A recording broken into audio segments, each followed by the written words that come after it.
नमस्कार दोस्तों। आज अपना अगला टॉपिक रहेगा राजस्थान राज्य मानवाधिकार आयोग। छोटा सा टॉपिक है, फैक्ट बेस्ड टॉपिक है, एक बार पढ़ते ही चीज़ें याद हो जाती हैं आपको। तो लास्ट टाइम इस वीडियो को देख के जानना है, मात्र 10 पॉइंट मैंने नोट किए हैं जिससे आपका क्वेश्चन बन जाएगा। तो राज्य मानवाधिकार आयोग क्या है कि अपने मानव के अधिकारों का यदि किसी भी तरह से उल्लंघन हो रहा है तो राज्य में भी ऐसे आयोग हैं जो उनकी सिफारिश का काम करते हैं, उनके संरक्षण के लिए सलाह देते हैं सरकार को। अच्छा, ये सलाह जो होती है, ये सिफारिश होती है, वो सरकार माने ये उसके लिए बाध्यकारी नहीं है। क्वेश्चन आ चुका है, इस चीज़ को ध्यान रखना है। तो आइए डिस्कस करें मोटा मोटी इसमें क्या क्या चीज़ें निकल के आती हैं। देखिए, सबसे पहला पॉइंट आप सब लोगों को ध्यान रखना है कि वर्तमान में इसके अध्यक्ष कौन है। तो याद रखना, गंगाराम मूलचंदानी। यदि सीधा सिंपल प्रश्न आया तो यही पूछेंगे आपसे कि राजस्थान राज्य मानवाधिकार आयोग के वर्तमान अध्यक्ष कौन है, तो गंगाराम मूलचंदानी। ठीक है। इसके बाद देखो, कांता भटनागर, ये बहुत ज़्यादा महत्वपूर्ण है। कांता भटनागर, ये नाम बहुत ज़्यादा महत्वपूर्ण है। बहुत बार प्रश्न आ चुका है कि राजस्थान राज्य मानवाधिकार आयोग के प्रथम अध्यक्ष कौन थे, तो वो थी कांता भटनागर। पहली महिला भी यही थी, क्योंकि नाम से ही देखो कांता भटनागर, तो ऐसे याद रहे। अच्छा, इसी के बारे में एक फैक्ट और है कि सबसे कम कार्यकाल किसका था, तो वो भी इसी का ही था, कांता भटनागर का। इसी के साथ ये भी ध्यान रखें कि सबसे लंबा कार्यकाल किसका है अब तक, तो याद रखना एन के जैन का। देखो, अपने चैनल का नाम भी एन के, अपडेट बाई एन के। तो एन के यानी लंबा, तो अपन चलेंगे भाई, है ना। भले ही वीडियो साल में एक आए दो आए, पर अपन कंटिन्यू रहेंगे, लंबा रहेंगे। ठीक है। तो सबसे लंबा कार्यकाल किसका है, एन के जैन का है। सबसे कम कार्यकाल किसका है, कांता भटनागर का है। और वर्तमान कौन है, गंगाराम मूलचंदानी। कोई दिक्कत नहीं, पहले पॉइंट में, अगले पॉइंट पे चलते हैं। ये भी सबसे ज़्यादा महत्वपूर्ण है, बहुत बार क्वेश्चन आया है कि जो मानवाधिकार आयोग है उसके अध्यक्ष और सदस्यों का कार्यकाल कितना होता है। तो याद रखना है 370। वैसे ऐसे याद कर लो, 370 जो भी पहले है, या तो 3 वर्ष या 70 वर्ष की आयु हो चुका है, इन दोनों में से जो भी पहले है वो इसका कार्यकाल है। अब देखो, आरपीएससी और मानवाधिकार दोनों की आप याद करके जाना भाई, कई बार फंस जाते हैं। आरपीएससी का 662 है, लेकिन मानवाधिकार का कितना है, 370 है। ठीक है।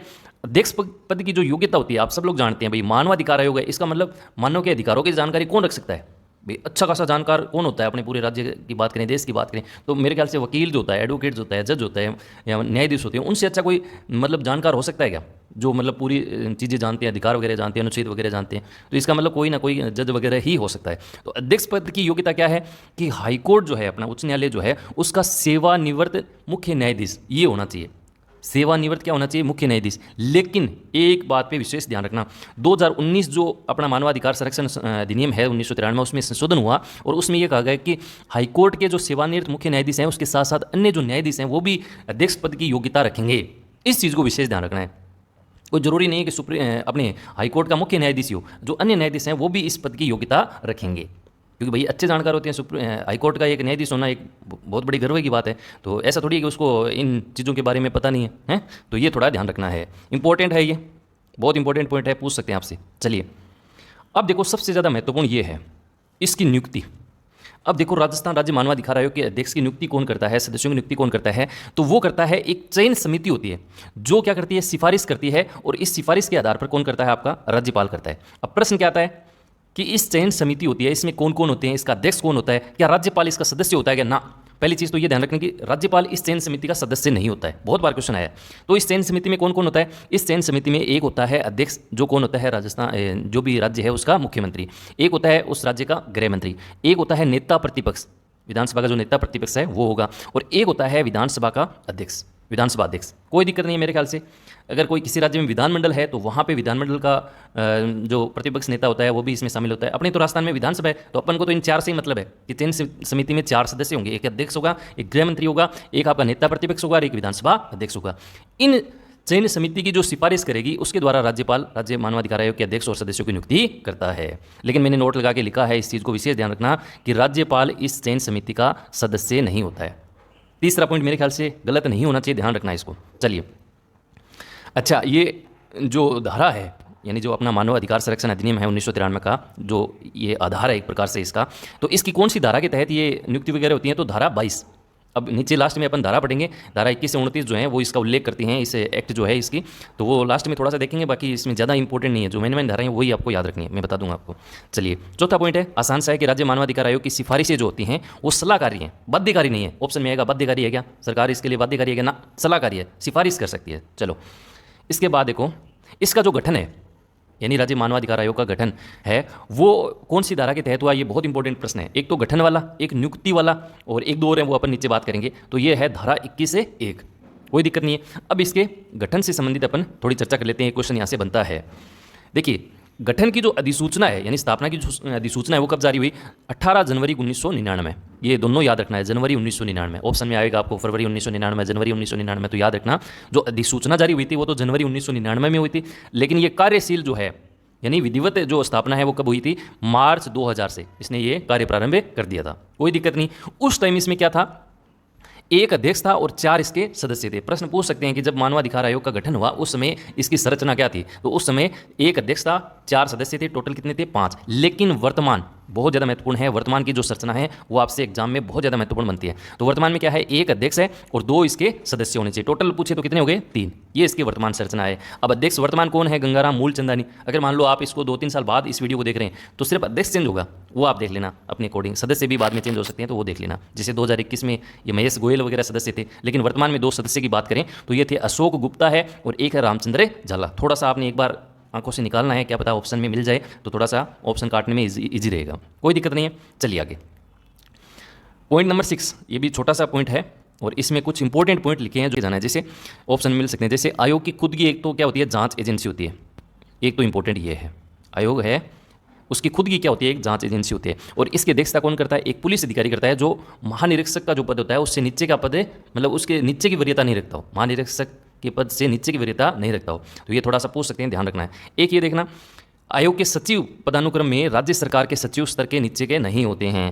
तीसरा पॉइंट याद रखना कि सदस्य पद के लिए, अच्छा यानी मानवाधिकार आयोग के जो सदस्य होते हैं उनकी योग्यता क्या है इसके बारे में लिखा है। तो वो कौन हो सकते हैं? वो हो सकते हैं या तो देखो उच्च न्यायालय जो है उसके सेवानिवृत्त या कार्यरत कोई न्यायाधीश है तो वो सदस्य बन सकता है, या फिर देखो अपने राज्य भर में जो जिले हैं तो उन जिलों के अंदर जिला न्यायालय में कोई भी न्यायाधीश है या मजिस्ट्रेट है वो इसका सदस्य बन सकता है, जिसे कम से कम कितने साल का अनुभव होना चाहिए? 7 वर्ष का कम से कम अनुभव होना चाहिए। या कोई मान लो मानवाधिकार आयोग के विशेष जानकारी रखता है इसके बारे में तो वो भी इसका सदस्य बन सकता है। तो अध्यक्ष पद की योग्यता मैंने पहले बता दी थी, और सदस्य पद के लिए योग्यता में क्या है कि भाई जिले का कोई मजिस्ट्रेट है, 7 साल का अनुभव होना चाहिए, या फिर कोई उच्च न्यायालय का सेवानिवृत्त न्यायाधीश है या कार्यरत भी न्यायाधीश है तो वो सदस्य के लिए पात्र है। चलिए, एक ये इंपॉर्टेंट है कि आयोग अपना वार्षिक प्रतिवेदन किसको सौंपता है, किसको प्रस्तुत करता है? तो याद रखना है राज्य सरकार को, और राज्य सरकार इस प्रतिवेदन को क्या करती है? विधानमंडल में रखती है। इसी में एक ये ध्यान रखना है कि आयोग उन्हीं मामलों की सुनवाई कर सकता है जो 1 वर्ष से अधिक पुराने न हो। ठीक है, अपना 6वां पॉइंट क्लियर है, कोई दिक्कत नहीं होगी। 7वें पॉइंट पे चलिए। 7वां पॉइंट है कि ऐसे अध्यक्ष जो सुप्रीम कोर्ट यानी उच्चतम न्यायालय के न्यायाधीश भी रह चुके हैं, तो ये तगड़ा फैक्ट है। तो ये है सैयद सगीर अहमद। 1-2 बार देखेंगे तो याद रह जाएगा। चलिए, 8वां पॉइंट, मानवाधिकार आयोग, एक बार प्रश्न पूछा हुआ है, 10 दिसंबर, याद रखेगा। और 9वां पॉइंट आसान सा है कि आयोग क्या करता है? ये सज़ा नहीं दे सकता। ऐसे नहीं कि कोई मान लो जेल में बंदी है और मान लो उसके अधिकारों का या फिर कोई और है जिसके अधिकारों का मतलब उल्लंघन हो रहा है तो ये आयोग खुद ही सज़ा दे दे, है ना? ऐसा नहीं हो सकता। आयोग सज़ा नहीं दे सकता, केवल क्या कर सकता है? सलाह दे सकता है, सिफारिश कर सकता है उसकी। ठीक है, और ये सलाह जो होती है, मैंने शुरुआत में आपको बताया था, ये सलाह राज्य सरकार के लिए बाध्यकारी नहीं है कि आपको माननी ही पड़ेगी। चलिए ठीक है, अब चलते हैं 10वें पॉइंट पे। 10वां पॉइंट है कि आयोग के कार्य क्षेत्र क्या है? तो वही है, मानव के अधिकारों का संरक्षण होना चाहिए। उल्लंघन हो रहा है कहीं पर भी, चाहे वो राजनीतिक संबंधी हो, इकोनॉमिकली हो, सामाजिक सोशल हो या सांस्कृतिक, कोई भी हो, वो इसके दायरे के अंदर आएगा। जैसे ये आयोग जो होता है जेलों के अंदर बंदी जो होते हैं उनकी स्थिति को जानने का काम करता है, या फिर कोई इस मानव के अधिकारों के संरक्षण के लिए कोई एनजीओ बना है तो उस एनजीओ को प्रोत्साहन करने का काम भी करते हैं। तो ये आयोग के कार्य वगैरह तो आप सब लोग ऑप्शन से काट दोगे, कोई इसे विशेष ज़्यादा इसमें दिक्कत आएगी नहीं, ये तो पॉइंट मैंने लिख ही दिया। तो ये अपना छोटा सा टॉपिक था। अब चलते हैं एक बहुत बेहतरीन सवाल की तरफ। थोड़ी सी मैं स्लाइड छोटी कर देता हूँ। इस स्लाइड को आपको सिर्फ देखना है, देख के आपको इस प्रश्न के लिए तैयार रहना है। मान लीजिए ऐसा प्रश्न आ जाए कि निम्नलिखित में से कौन एक ऐसा व्यक्ति जो मानवाधिकार आयोग का अध्यक्ष नहीं रहा है, तो कम से कम आपको जितने भी अब तक के 6 अध्यक्ष रहे हैं उनके नाम थोड़े थोड़े याद होने चाहिए। लगभग तो आपको याद है, जिससे पहला आपको बिल्कुल याद है कौन है? ये है कांता भटनागर। कोई दिक्कत नहीं है। राजस्थान राज्य मानवाधिकार आयोग के क्या है? प्रथम अध्यक्ष है, सबसे मिनिमम कार्यकाल भी इनका है। एक ये देखो सगीर अहमद, मैंने इनके बारे में एक फैक्ट भी बताया था, कोई दिक्कत नहीं है, उच्चतम न्यायालय वाला। और एक है एन के जैन, इनके बारे में भी मैंने एक फैक्ट आपको बता दिया है, एन के जैन सबसे जो सर्वाधिक कार्यकाल वाले। तो ये तीनों आपको याद रहेंगे। इसके अलावा लास्ट के जो 3 हैं ये तो इंपॉर्टेंट है, प्रकाश टांटिया, गोपाल कृष्ण व्यास और गंगाराम मूलचंदानी।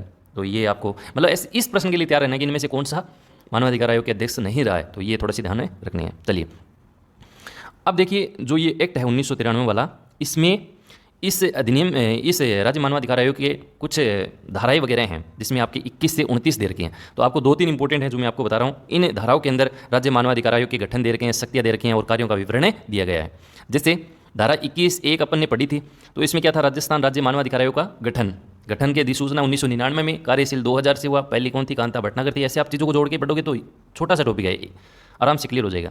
धारा 22 वाला क्या था, नियुक्ति था। अब देखो इसको ऐसे भी लिंक कर लेना, पहले कोई चीज़ का गठन होता है भाई, गठन होने के बाद जब कोई चीज़ बन जाती है, कोई संस्था बन जाती है, उसी के बाद तो किसी की नियुक्ति की जाती है। तो अध्यक्ष और सदस्य तो गठन होने के बाद ही आएंगे। तो ऐसे थोड़ा सा लिंक करना है कि यार 21 से 29 इसमें है, तो 21 वाले में तो हो ही नहीं सकता, धारा 22 पे अपन को जाना है। ठीक है, इसके बाद राजस्थान राज्य मानवाधिकार आयोग के अध्यक्ष और सदस्यों को हटाने से संबंधित इसमें उपबंध दे रखे हैं 23 के अंदर। 24 में क्या है, राजस्थान राज्य मानवाधिकार आयोग के अध्यक्ष और सदस्यों की पदावधि, और पदावधि में 3 सत्र आप याद रख सकते हैं, जो भी पहले हो। ठीक है, इसके बाद धारा 25, ये इंपॉर्टेंट है, कतिपय परिस्थितियों में सदस्य का अध्यक्ष के रूप में कार्य करना और उनके कृत्यों का निर्वहन करना। मान लीजिए अध्यक्ष पद का पद खाली चल रहा है, तो फिर क्या होगा, राज्यपाल ये सिफारिश करेगा कि जो मान लीजिए ये सदस्य वगैरह हैं उन्हीं को कार्यवाही के रूप में जो है अध्यक्ष का पद दे दिया जाए कुछ समय के लिए। ये कह रहे हैं ना, कतिपय परिस्थितियों, कोई परिस्थिति, विशेष परिस्थिति आ जाए तो ये सदस्य जो हैं वो इनके कार्य के संभाल सकते हैं। अब एक ऑप्शन में मान लो ऐसे मिल जाएगी, उच्च न्यायालय का मुख्य न्यायाधीश अध्यक्ष पद का दावेदार होगा, तो इस तरह से थोड़ा सा तैयार रहना है। ये सदस्य किस लिए बनाए भाई, वो बन जाएंगे कुछ दिन के लिए, थोड़ा सा ध्यान इसको रखना है। अब देखिए धारा 26, राज्य मानवाधिकार आयोग के अध्यक्ष और सदस्यों की सेवा और शर्तें। 27 में क्या है, राज्य आयोग के अधिकारी वगैरह इनका विवरण दे रखा है। और 28 क्या है, राज्य मानवाधिकार आयोग की वार्षिक रिपोर्ट यानी विशेष रिपोर्ट, यानी जो प्रतिवेदन है वो राज्य सरकार को भेजती है और राज्य सरकार उसको विधानमंडल में पेश करती है। धारा 28 थोड़ा सा इंपॉर्टेंट है। और धारा 29 लास्ट में क्या दे रखे हैं, उपबंध दे रखे हैं। तो ये अपना छोटा सा टॉपिक था, राजस्थान राज्य मानवाधिकार आयोग। कुछ भी नहीं है, 4 बातें हैं जो आपको लास्ट टाइम थोड़ी सी देख के जानी है। तो आज के इस वीडियो में इतना ही। Thank you so much, have a nice day.